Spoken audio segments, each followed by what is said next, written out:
Good afternoon. My name is Joe Henry, and this is my third and final source that Kentucky can use to slow the process of climate change. And I'm going to start off with a little summary about it. So the state of Kentucky has been experiencing the effects of climate change for many, many years. The process of climate change has beginning to affect the ecosystems. It's beginning to damage jobs. It's beginning to damage households. It's just overall, it is affecting the state of Kentucky. And the state of Kentucky needs to do whatever it can to try to slow down this fast pace that climate change is going. And one of the suggestions I have for the state of Kentucky is to switch over to the no-till cropping system. So the no-till cropping system would be the covering of crops and crop rotation. It will replace the cropping systems. It will reduce carbon emission. It will remove greenhouse gases from the atmosphere. Little scope of the problem.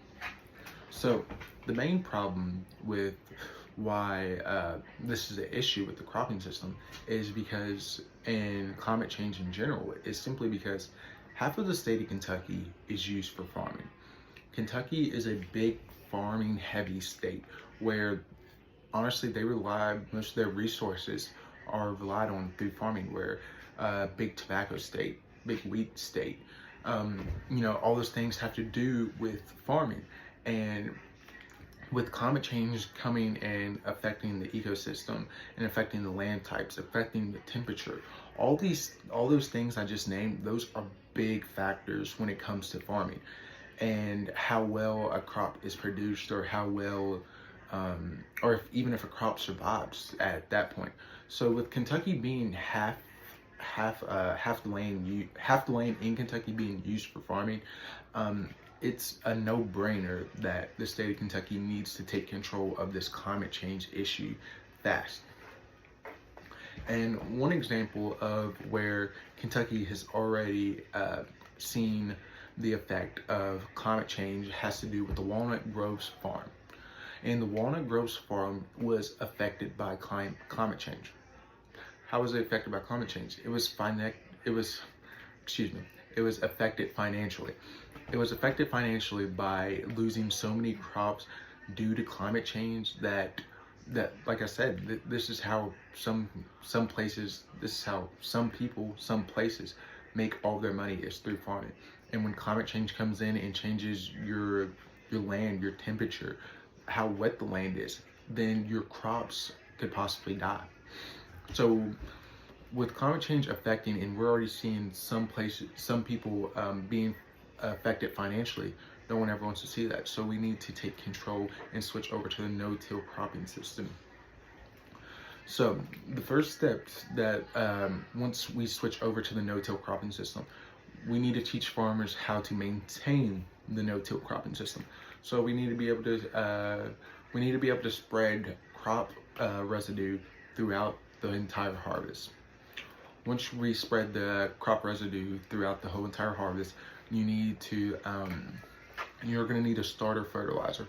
And with the crop residue, you need to make sure that with the starter fertilizer and the crop residue, you need to make sure that the average temperature is right. And then after that, the most important thing, which all farmers know, is you're going to have to be able to control the growth of weeds. Weeds have killed farms and plants and crops for decades before even climate change was a big problem. So if you're able to do all three of those things, then you will be able to have the no-till cropping system.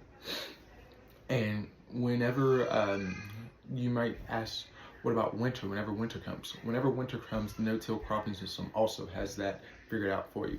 When winter comes, you want to kind of use cover crops, is what they call them. You want to use wheat and rye.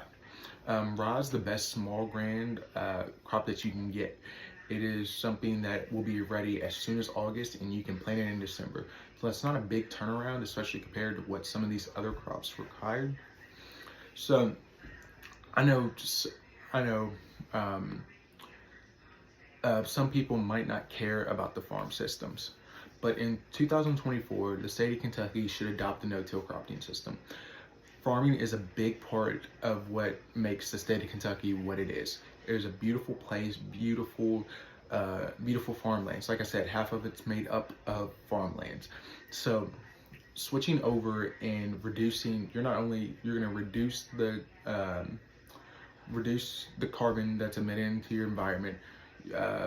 You're going to replace the confidential cropping systems that are already there, the controversial cropping systems that are already there. It's just overall the right thing to do, and this isn't something that you can continue to put off. When you're talking about farming in the state of Kentucky, it is so big that this is a change that needs to happen as soon as possible.